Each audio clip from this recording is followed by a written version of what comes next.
Sən danışdırma. Küçəsdə məndə. Mən yox, çıxıb gedərəm salona. Məsələn sən. Hara gedəsən?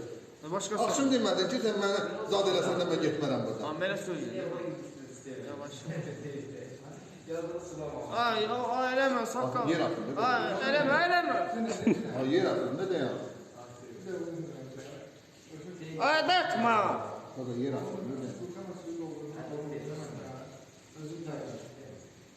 Ay, dətmə cina. Hadi artıram ki, yer altında, hadi ol. Ay, yavaş səncə. Ay, bunu nə dibdən vurmuşsan? Ay, darxaq ya. Dibdən bulacağım ben bunu. Ay, bunlar da nə həvəsdir, tövbə. Gel onu yaşlı maşınkası yapma diyorum baladan. Nə?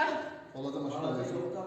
O maşınka aldı, bir dəfə. Baladan ne dedin sen yaşlı? Onu işlətmir, az qaytarır, bütün gəp qaytarır. Sen kusuru. Ay, altdan vurma da.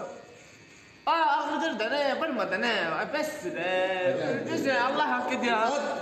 Sadece en vardı üzalip çıkalım. Ay, sən vurmuşsan mənə, elə üstümü. O şüphelen sensin. Maşınkanı vurma. Hadi yanında terpama. Ay, maşınka vurma da. Yer atın. Ay, mən maşınka vurdum, bir dəfə bir adımda. Hayır.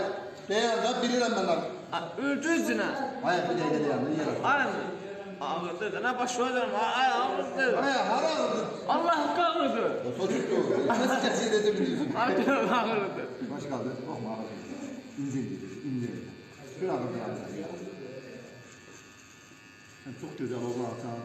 Oğlansan. Ay! Yürü gel. Allah ağrıdır, eləmədən, sən də öldüzəyinə geçsin. O öyle adam sana sana. Keserim akıcılık hasta.